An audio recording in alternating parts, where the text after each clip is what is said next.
Diversity, equity, and inclusion, with the acronym DEI, are three words that most embrace as an important concept. But many also aren't sure how to truly implement and onboard an effective DEI strategy. So to help you with this, I welcome to our program two professionals from our industry who can share important details about DEI, especially with what they're doing themselves in their own organizations. Today, we have Marcela Sztainberg, the head of human resources at Essendant, and Amie Kromis, the DEI director at Essity North America. Ladies, welcome to the program. Thank you. Are you ready to get started on this important topic? Absolutely. Okay. My first question is this. Can you share with us the impact the ISSA Hygieia Network has on you professionally, as well as the impact it has on the men and women in your organization? And Marcela, let's start with you. Sure. So I've started working with Hygieia probably about right at the top of the pandemic. Felicia had reached out to me and we started working together. For me personally, has been an expanded network that I didn't have before. I've met great women outside of HR, which for me tends to be something good. Otherwise, I always network with other women within HR and men. So this has really expanded and enriched my personal network. So that has been fantastic for myself.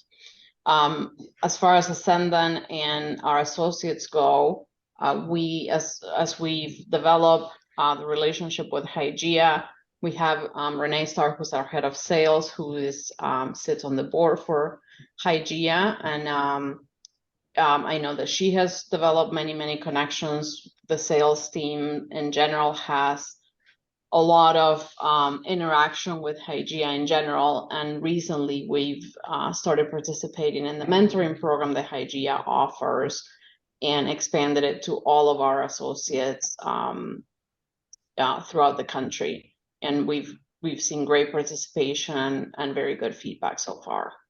Very nice. Amie, let's pivot to you. What would you like to share? Yes, similar to Marcela, for me, it was, I've been with Essity now for just over a year.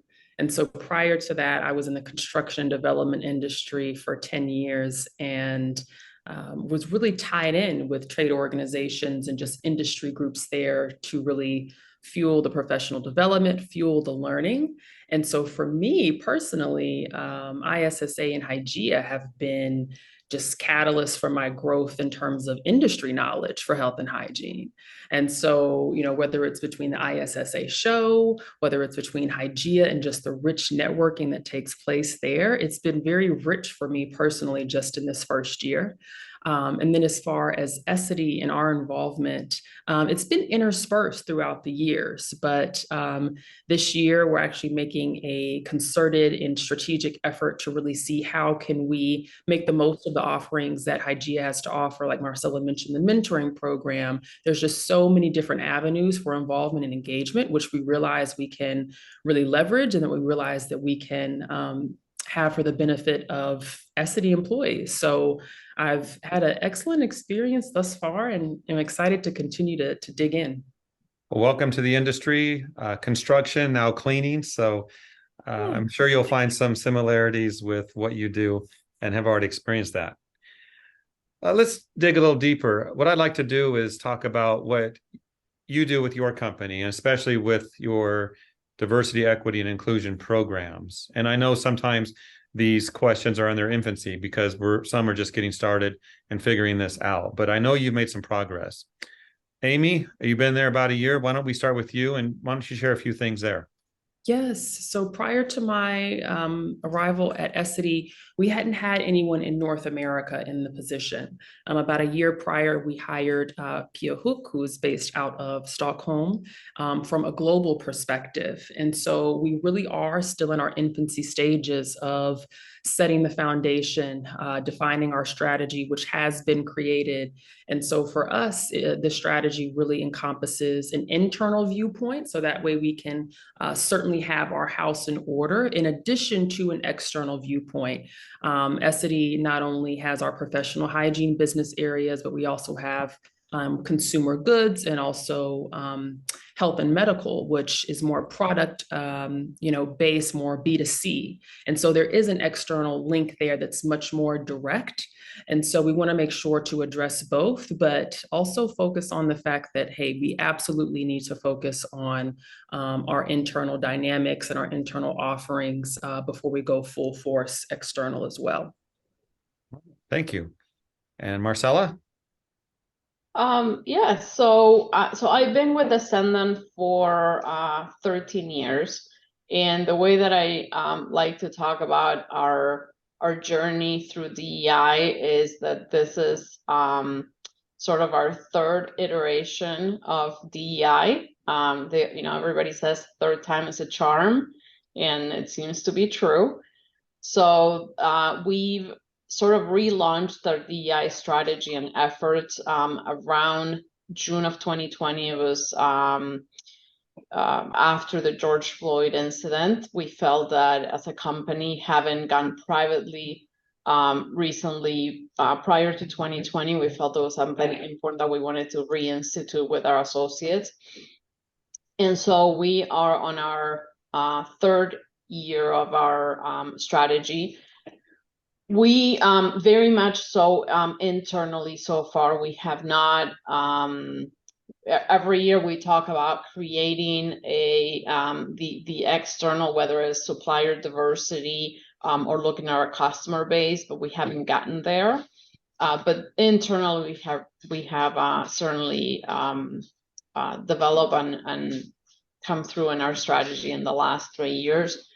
We started with a DEI council that helped set the strategy. The first year we focused just on awareness. And so what we did is we just had a council and we created a lot of educational materials for all of our associates. We have a large distribution warehouse network. We have 30 distribution centers throughout the country, and it's always very hard for us to get information to that population within our warehouses. And so the first year was all about awareness, and then year 2 and 3 have been more about allyship and education.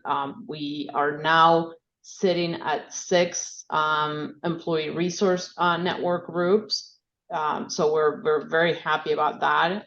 We have a lot of engagement. We just completed a survey that went out to all of our associates, and we are digging into the results to see what people, what they feel, how they feel about what the efforts that we're putting forth, and what may be things that we're not doing that they have interest. So lots more to share on that, but that's sort of where we've been.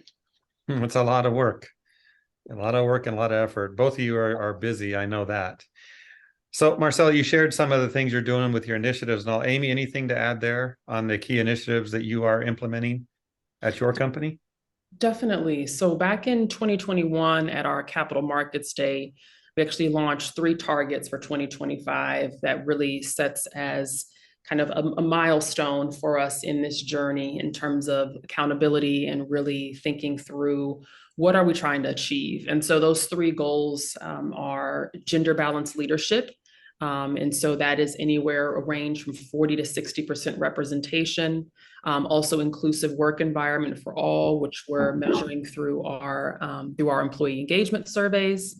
And then also underrepresented groups represented as well. And so that's more of at a geographic level based off of demographics. So those are our targets, but we have to do some work in order to achieve those. And so actually this year we launched an initiative called Courageous Conversations, which one of our beliefs and behaviors is courage. And I know when I was, performing my due diligence on Essity, I said, well, that's pretty bold to say that courage is one of your beliefs and behaviors. And so we're really leaning into that And it's activated through different ways. One is through in-person sessions. It's kind of like a lunch and learn where we've trained facilitators throughout the globe. And we focus it around the United Nations DEI dates. So everything from International Women's Day all the way to Day for Persons with Disabilities. And it's all focused around a real world scenario. So we kind of set the background of why this topic is important, a real world scenario, and then we debrief in terms of, okay, what did you think about this? But more so, how can you put solutions into action into the workplace? So it's activated that way. It's also activated through a podcast that we have, where we have every day that we do it associated with guests that come on board. So definitely implore everyone to go and look that up. It's called just Courageous Conversations on Spotify, Apple, wherever you want to find your podcasts. And then also too, I'm realizing I need to connect with Marcela after that as well, because we're setting up our DEI Council, which super excited about. We have our country lead who is the executive sponsor. And so I'm sure there's some best practices and lessons learned there too, that Marcela's had with the 3 years with the DEI Council. Mm-hmm. It's leaders like you that make a difference, because those watching this right now, they might be wondering what they can do, and they're getting ideas, and they could join you or do some of their own programming. But very nice details. Marcela, back to you. Any more to add to this on the initiatives? Nothing specific. We do a lot of what Amie shared as well. I think it was last year we recorded a sort of fireside chat conversation with different individuals, minority associates throughout the different functions that we have, where we had sort of one of those courageous conversations, and we then kind of chopped it up in digestible sort of 5 to 7 minute videos so that we could have it play at the break rooms for our distribution associates. So that was really, really well received. Excuse me. Last year, we also we relaunched our values and guiding principles. And so we're going through something similar where, diversity, equity, and inclusion is one of our guiding principles, and defining a little bit with more granular, what does that mean to everyone? Mm-hmm. And recently this year, we've launched a diversity, equity, and inclusion training alongside unconscious bias. And the last thing I'll add is we hire heavy distribution associates, which is in today's environment not easy in the United States. We have started a huge effort about 18 months ago to what we're calling inclusive hiring. And what we do is we partner locally with organizations, nonprofit, that are looking for whether it's a second chance, hearing impaired, or any other disability. And what we do is we develop the relationship with those agencies first. We ask what is it that they need, and then we go and we look to see if we can accommodate the needs that they have, which 90% of the time we can. And we've developed a very, very nice pipeline of individuals. We right now have 4 pilot facilities, and we're hoping to expand it to hopefully all of our facilities throughout the country. I'm having a hard time keeping up with all you're doing, but that's why we're recording this. We're busy. You're very busy. And I tell you what, I'm always looking for a good podcast. So I'm going to be looking for what you ladies are doing. Marcela, let's stick with you on this one, because I wanted to talk about the Hygieia's company exclusive mentoring program that you have some experience with. Can you speak to that and how that helps your DEI efforts, but beyond what you've already shared?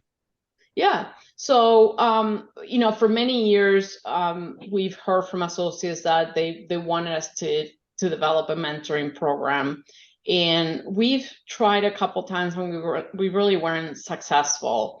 And so in talking to Felicia, when we learned that Hygieia was doing it, I first participated myself as a mentor. I wanted to learn the process, how it worked, how it was set up.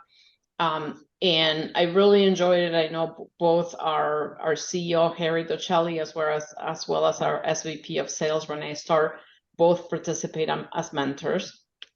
And so this year, what we decided to do is to do an exclusive one for Essendant. So we have about 30 mentors, and I think we're sitting at like 70 or 75 mentees. So there's like we try to keep it at a 2-to-1 ratio. And, we went through the mentors and we made sure that we had equal representation across the board, whether it's, function, gender, minority, etc. So we had just finished our first sort of round. We set them up in 6-month increments. We told people, if you want to continue, you're more than happy. You're more than welcome to continue, but we felt 6 months was the right time, and we gave guidelines around, meeting every 4 to 6 weeks, etc.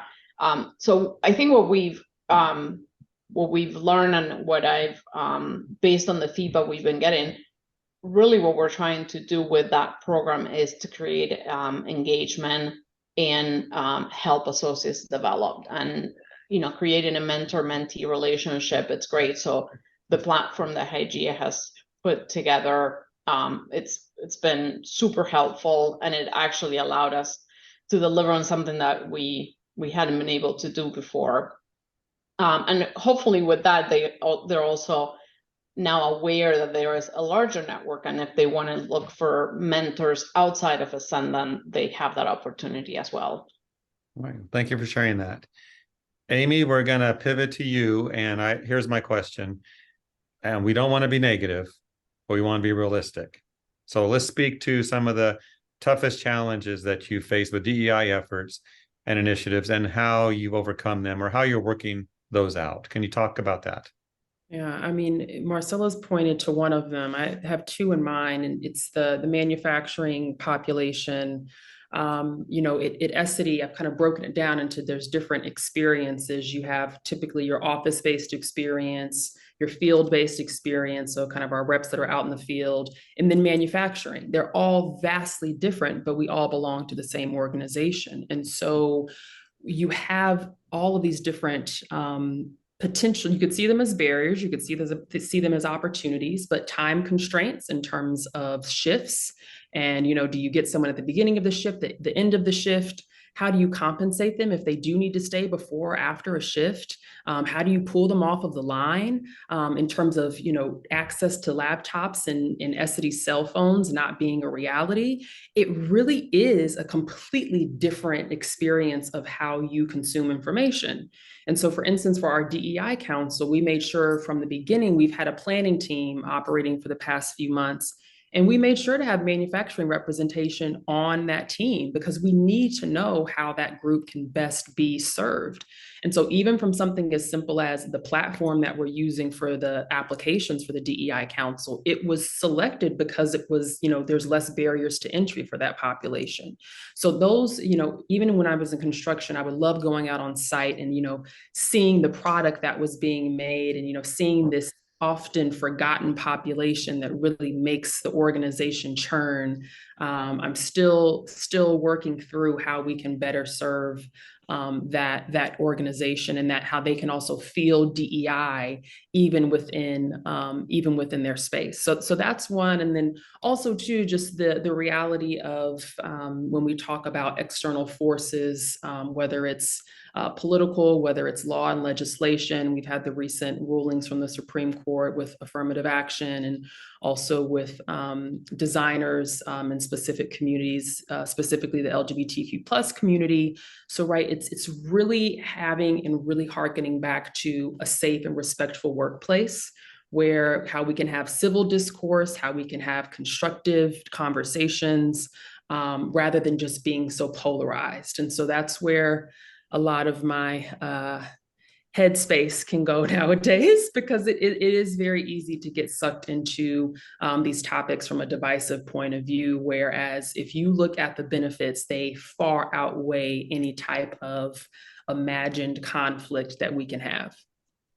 Yeah, I know the conversations around the proverbial water cooler can be one thing, but the reality is what you're dealing with, trying to make it all work together. Marcela, anything to add to that? No, I think we struggle with the same. So even though in the last 3 years, I feel a lot better about how we approach the subject within our distribution warehouses, it's still a struggle to get the information to them, to allow them to participate. So I can definitely relate to that. And I would say second point is the same for us. We have actually a pretty sad event recently. So in June we celebrated Pride Month, and we have a very, very small but mighty associate network group called Prism that represents our LGBTQ plus community. And when we finished the celebration of the month, they unfortunately received an email asking them to stop their efforts because this doesn't belong at the workplace. And we've been very clear and upfront that these are our values, and everybody should be accepted for who they are and respected equally. And so it's always sad and sort of like a wake-up call when you get confronted with something like that. Yeah, you responded quickly and took care of it. We did. Okay. Thank you for sharing that with us. I want to talk now about top leadership down to workers. How do you make sure that diverse perspectives are represented at all levels in your organizations? And Marcela, we'll start with you. So I would tell you it's hard. It's I think we have Harry is absolutely amazing when it comes to ensuring that we try at least to have representation at all levels. I have to say we are extremely lucky, and I don't think this is by chance. It is thanks to Harry and who he selected, but we are extremely lucky. Today we sit at the executive level, we have 50% women represented, which is unheard of, especially within our industry. So I'm very, very proud to work for a company like that. Now I'm Latina, so I kind of check 2 boxes. But when you look at the rest of the minorities, we don't have other representation at the executive level, and even on the second layer, we're a very, very flat organization. And so getting people to that next level, it's been hard. So we work on succession planning and building the bench. We have this past year started really doing training and unconscious bias training around interviewing, so that we make sure that we do bring minorities into the interview process. Because a lot of times, if you just go through who applied, you're not always going to get the pool of candidates that you're looking for. So we're doing a lot of efforts on development around those topics, but it's hard. It's not easy. I imagine so, but you're ahead of it, and recognizing that and then working with it is key. Amie, what would you like to share about this? Yes, it is. I mean, visible commitment from senior leadership can make worlds of a difference. And so one of the things that we're also a member of Catalyst, which is kind of the way I would describe it is a DEI think tank, and initially started specifically for women, but now they've also addressed different dimensions of diversity, such as race, ethnicity, sexuality, things of that nature. And so we crafted through them this inclusive leadership course. It's kind of more mini modular. And so we rolled that out, inclusive leadership for all of our leaders. Also, too, we've noticed there's these touch points, these experiential touch points. So courageous conversations that I mentioned earlier, when we had the first one in our offices, for instance, Pablo Fuentes, who was our country lead, he endorsed all the conversations and went into the rooms and was endorsing those conversations from a positive standpoint. But even after that, we've made sure to, when leaders do come to those conversations, that we kind of disperse them out. So that way individuals can see them speaking transparently, can see and hear, can see them listening to people's experiences. So that's one piece. I would also say we're really working on being more data informed. So finalizing a dashboard right now where we can, to Marcela's point, from a succession planning standpoint or from a retention standpoint, we can see where are the drop-offs happening, right? So that way we can be more informed in our thinking and go straight to a potential problem rather than just building things off of narratives that may be one-offs. Right. So there's lots of angles to it. And then I would say the final piece is just kind of the pool that we're going to be fishing from. This is an industry where typically when you hear about it, it may be from a family member, it may be, because of a friend, whatever it may be. And so expanding who even knows about this industry and how we can make the industry attractive. So thankfully, we have some good partners in our employee attraction and talent acquisition group who are helping us think even more creatively about how we can change the narrative around the industry and that it can be a fulfilling career and a lucrative career as well. Mm-hmm. Thank you. I know when I speak to people about DEI, sometimes they ask, what is it? And really it does a quick Google, you figure out what it is. But I have to ask this question. Let's talk about training and professional development that you're offering staff so they get it. So they understand and implement what you're all about. Marcela, can you share something there? Yes. So, as I mentioned, we started this year with we're just going with a vanilla title. We're calling it Diversity, Equity, and Inclusion Training.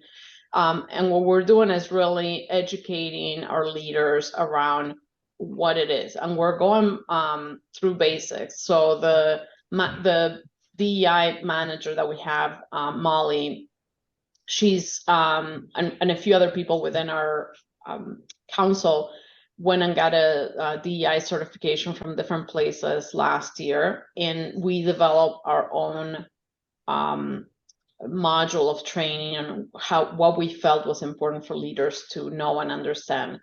And going back to what I was saying earlier, we're starting at education. When we're having the conversation, a lot of times you assume people know, and we're taking that kind of out of the equation. We're walking in assuming people don't know. And so we're starting the conversation, this is education. You may know, you may not know. So it's okay to ask questions. And we want to sort of level set everyone so that from there we can set expectations on how we want them to treat the people that report to these leaders. Good strategies. Amy, how about you folks there? Yeah, the fundamental piece is so important because you assume that people know, but oftentimes the I and the E are conflated, or people don't know what the E is. And so with our Courageous Conversations facilitators, we had 3 2-hour sessions with them. And the first one was just setting the foundations. Diversity is a fact, inclusion is, a conscious action, equity is an informed decision. And we kind of gave examples of that. And then on a larger scale, all of our senior leadership teams for our different business areas have conducted DEI workshops with them where they're 3 hours and we dig into the fundamentals. We go into unconscious bias, and then we go into allyship and action. It's in no way a solution 100%, but it's a way to, like Marcela said, to level set so that people are on the same playing field when we go and dive a little bit deeper next time. So that's absolutely necessary. Something that we're crafting right now is a much larger educational opportunity for folks within the organization. But in the meantime, Catalyst has kind of served as that resource for us where every Essity employee can log in and dig into whether it's different knowledge bursts, different infographics, different podcasts. And so that's been really helpful for us as we really design something pretty intentional. Yeah, all that really helps, I imagine. Well, thank you, ladies, for your comments. Great information. As a final wrap up, let's just have an open microphone opportunity. What would you like to share with the industry about DEI and what others should do now? And Marcela, we'll go to you. Sure. Well, first of all, thank you for having me. This is, I think, a very important and great conversation. It's something that for years, it was sort of like a buzzword, and I think we're at a point where just in general the lack of people that want to do certain jobs, baby boomer generation sort of exiting, for years I've been hearing about this gap that is coming, and I think that we're there. And looking at DEI as one of your strategies for not only retaining but attracting employees, it's very, very important. So definitely, if you're doing a little, doing a lot, this is something that it's important to have the conversation amongst different professionals. I'm sure we're all trying to figure out what we're doing and how we're doing it, and sharing ideas is, I know I always welcome it. So I open up my email and phone number to anybody who wants to reach out.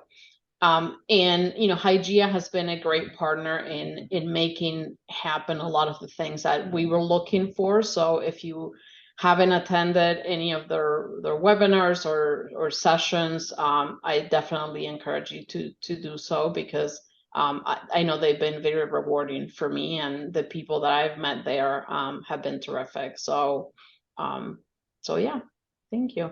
Thank you, Marcela. Amie, bring it home. You get the final word. Well, I will start off by echoing Marcelo's sentiments. Thank you for having us. It has been a very smooth, great conversation. So thank you for facilitating us through this. It's been excellent. My pleasure. My pleasure. And I would certainly say, just from personal experience the past year, also experience from folks within Essity who are a part of Hygieia, absolutely join. We've been talking about different topics that Hygieia will put out information about, webinars, things of that nature, events, regional events. It's a great way to build social capital, but also to learn about the industry at large. And then from an actionable standpoint as well, in terms of what one can do within their organization, there's a bevy of things. It can be something as simple as, if you're in a meeting and you notice that someone's continuously getting spoken over, you can, kind of be an ally in the moment and say, hey, are you trying to say something? I've noticed that you've been trying to break into the conversation, or whatever it may be. We want to hear your voice, right? Something as simple as that, all the way to some type of informal mentoring, whatever it may be, especially for someone who may be new to the industry. And, if they need to ping someone to see what the lingo is, or whatever it may be. And then also too, just from a more relevant current event standpoint, this is more gender focused, but it's Fortune releases a daily newsletter called Broadsheet, BROADSHEET. It's free, and it really links DEI to business, which if we can't get everyone with the hearts, we can hopefully get them with the minds. And so that's one way for people to understand how DEI is not just the right thing to do, but it's also excellent for business as well. You both have given me things to do. I got to find the podcast and other resources that you've talked about. But thank you both for your time today. And I'll see you at a future industry event, and we'll continue the conversation in person.